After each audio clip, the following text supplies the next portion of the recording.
Hey guys, it's Riri Harley. Welcome back to my channel. It's been a hot minute.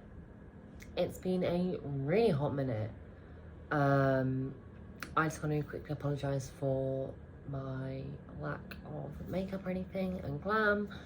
Obviously I'm in hospital, so that limits my glam capabilities. But without further ado, let's get on to the video. So as I just said, I'm in hospital. I have been now for nearly 2 months. Yeah, it'll be 2 months in a couple of days' time, which is crazy. But let me start at the beginning. So on the 4th of August, 2022, I had a car crash. I was the only person involved.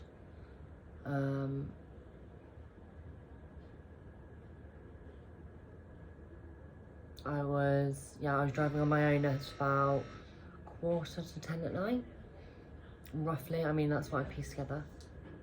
And yeah, I crashed my car. Now,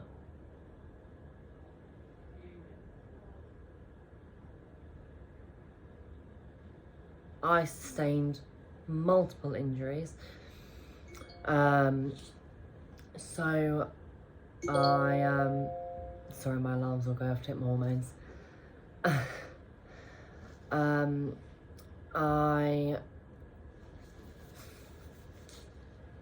I fractured my sacrum, so like pelvis area. I fractured my wrist. I fractured my collarbone, clavicle. Punctured a lung, had 2 broken ribs, had a stroke, and had multiple seizures. Yeah, when the emergency services first found me, I've been told, I don't remember anything, but I've been told that they thought I was already dead, and a pass, and that they eventually found a weak pulse.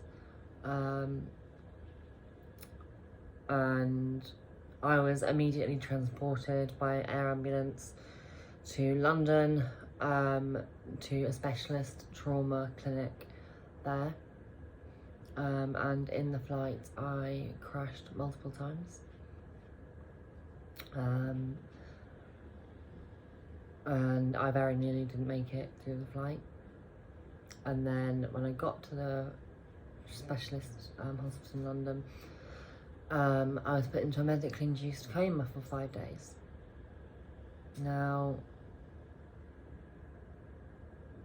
I had some fucking trippy ass dreams. I once dreamt that I was Barbie. I once dreamt that I was in spy school. And to this day, and it's been 5 weeks now.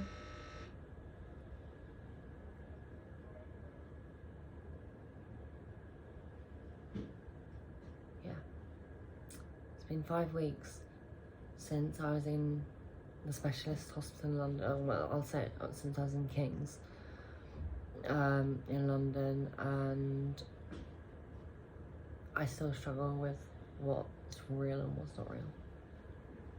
But they eventually, after 5 days, brought me out. Eventually, after 5 days, they brought me out of this coma, and I was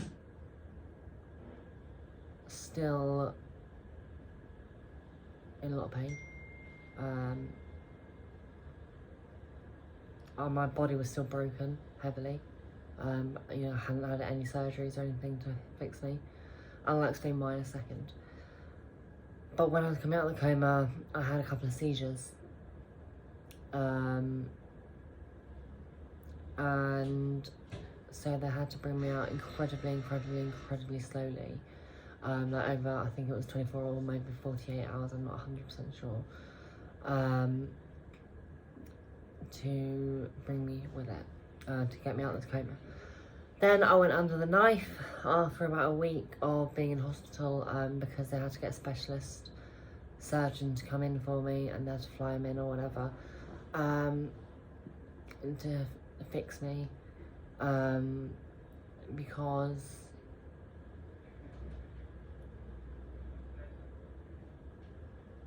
there's not many like pelvic surgeons in the UK apparently.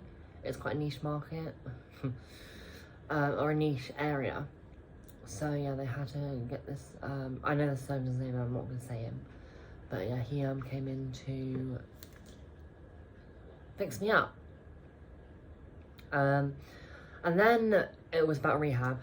So because I had a stroke, I'm having to undergo. I had to. There was multiple things on top of my original injuries that have happened. And whether it's due to the stroke or whether it's due to the injury, it's like the crash itself and the force of the trauma, we don't know. And I'm sure, first of all, I'm sure you'll notice I'm talking a lot differently than I used to talk. And that's owing to what's called a soft palate. So at the back of you got your throat, and at the back of your throat, like you've got something, I don't know, a muscle, whatever. I'm not really sure 100% about it. I mean, I am, and this is due to the stroke. I forget a lot of things very quickly and very easily.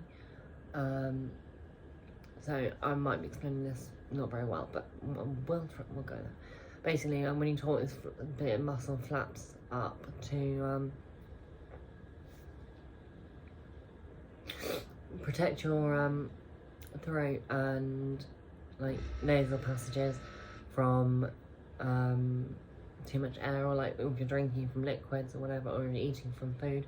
In my case, it doesn't lift at all, or it lifts very, very minimally, and that means that I let too much air in through my nose when I'm talking, so my voice is going very nasally. Also, when I drink liquids, it comes out of my nose. Sometimes it's just a little drip, and sometimes it's full on everything. Sometimes I get a bit of food up my nose. I also feel like when I'm eating, I choke a lot of the time, and so I have to have liquid with me all the times. This is one thing. My memory I've already addressed. That's just annoying because like I'll have conversations with people and then I won't remember it. 5 minutes later I'll ask the same question and I'm like, we literally just spoke about it.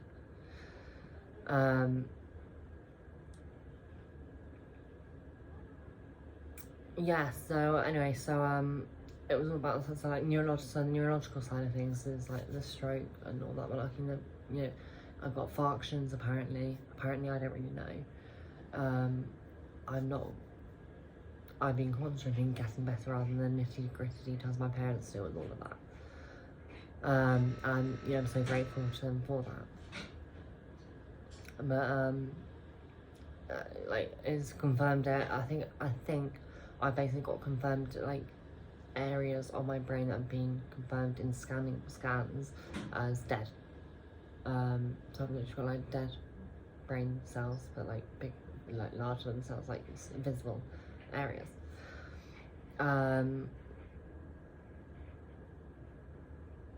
Sounds annoying. So and like, you know, it's funny because like now I have like a list of things in my head. I should write these things down. But list things in my head that I was like going to talk to you guys about, like get off my chest, and like, you know, fill you in on. No, I can't remember any of them. Anyway, so I might jump around a little bit, but you're gonna have to bear with me. So the first 2 weeks I was in intensive care. You know, for the first week I was fighting for my life. Second week I was stable-ish, and I was on heavy painkillers, heavy drugs, and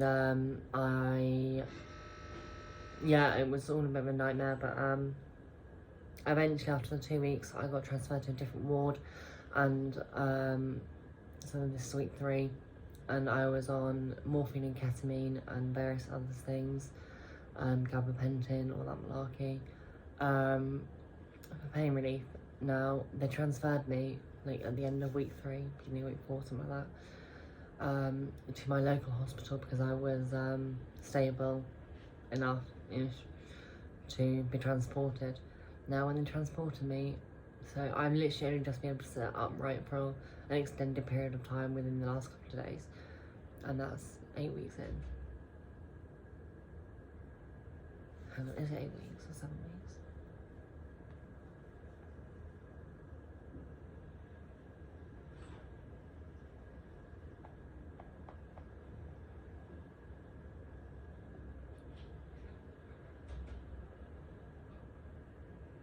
No, yeah, it's 8 weeks in. So yeah, I've only just been able to sit upright within the last couple of days. Before that, I could sit upright for 5 minutes max, and then I had to lie down. But I was in excruciating pain, and even now I can only sit upright for 10, 15, 20 minutes, very max 20 minutes, and that's on a really fucking good day. And today's not a good day, so I'm gonna have to rush this a little bit. But then when they transported me, they sat me bolt upright for 2.5 hours. Words fail me. And then and the staff there knew I couldn't sit upright. Anyway, so when I was transported to my local hospital, they tried me on various opioids, and eventually it was deemed that, you know what, I needed to be on a PCA, which is basically like a drip thing of pure, so I was on fentanyl on the PCA, and this fentanyl was in like a bag, like a drip bag, and I pressed it every 5 minutes, or whenever I was in pain, within like every 5 minutes minimum. So I had to wait 5 minutes, it was timed, but when I was in pain I would press it and it would give me instant pain relief, and inject it directly into the vein. I had it with the morphine and ketamine in subcuts, so like into, I think it's into the muscle, I can't really remember, but it was under the skin. I had that on PCA, so morphine and ketamine, and yeah, this was fentanyl, and it kind of worked, kind of didn't. So they as a whole, the hospital themselves don't normally stock ketamine. They just, it's not for them. And so they had to get special permission from various boards and various people to get ketamine in, especially for me and for me only. They got approval, and the pain team here are absolutely amazing. I can't fault them. So oh yeah, eventually I was on that. Now you can see it's not in the background. I've been weaned off it now. No, the PCA at least. Ketamine as well, I've been taken off because I'm doing better, which is brilliant. I'm now on morphine, very high dose. Like I think it's 2 or 3 times the recommended dose for someone of like my weight and stuff, but it's needed.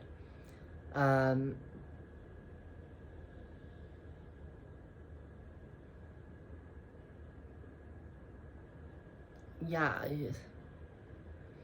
so it started me, so I was also told, so from the day after my surgery, apparently I don't remember this, but the day after my surgery I was getting out of bed and moving. Now I was told that I was allowed to weight transfer, so move, only to like get from a bed to a chair, for example, on my left leg only. I was only allowed to put weight on my left leg. So when I came in, that was told in King's, with the original hospital. When I came to my local hospital, that was told, they were told that as well, because naturally it's handover notes. So I then had a follow-up call with my surgeon about a week ago now, just to see how I'm getting on and, you know, check that everything's okay. And he said to me on the phone, oh yeah, so I'm assuming you're not putting the weight on your left leg and it's all on the, and you start putting weight on your right. I said, hang on, I've been putting weight on my left for the last 6 weeks. He said, what? I said, yeah.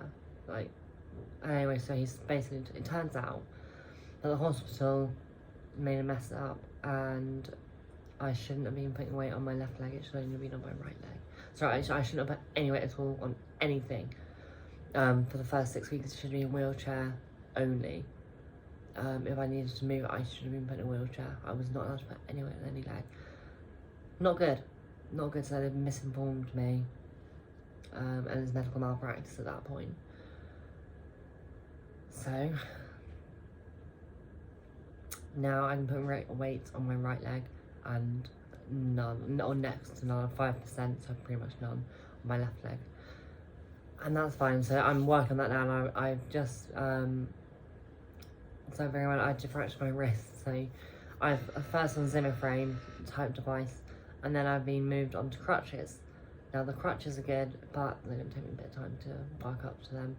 I can do them just to the toilet and back, like I've got an ensuite toilet, so I can do it to the toilet, and that's about it.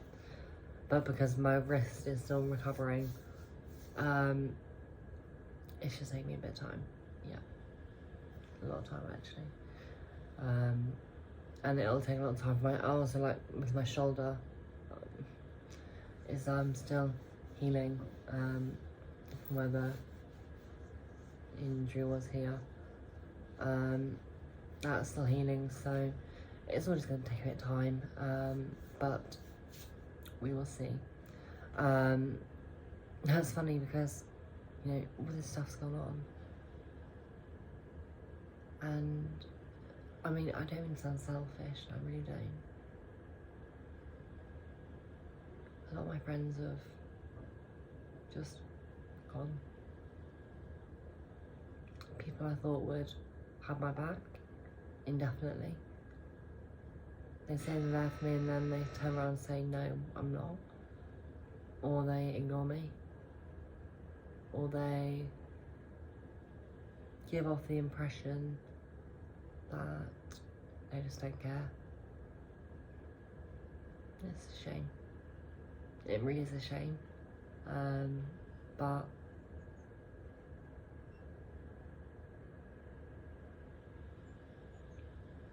what can I do? You know, I can't exactly go over to them and say, oi, what the fuck is going on? 1, I'm stuck in hospital. 2, I can't walk. 3, even if I could walk, I could get out of hospital.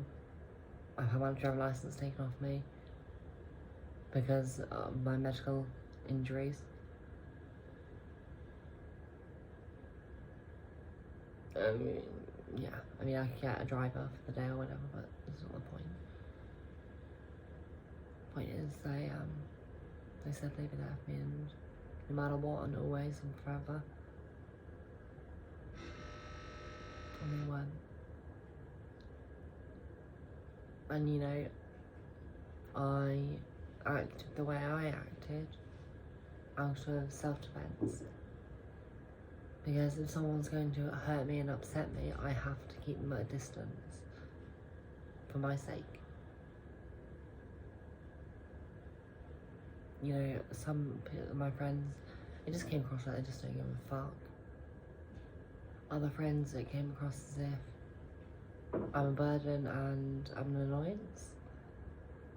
Some friends, it came across as both. And some friends I was told cared about me and been asking about me. Yet when I text them, no response. Fucking dumb. But anyway, I'm going to end this on a light note, or on a more positive note. The guy I'm seeing and I are still seeing each other, despite me being in hospital. He's been amazing. Yeah, anyway. I'm going to end this video here because it's going to be far too long and I need to edit it, and I'm very tired and my back hurts like hell and my pelvis is hurting like fuck. So, yeah. Don't forget to like, comment and subscribe. Follow me on all my socials, Riri Harley XO. And until I see you guys next time.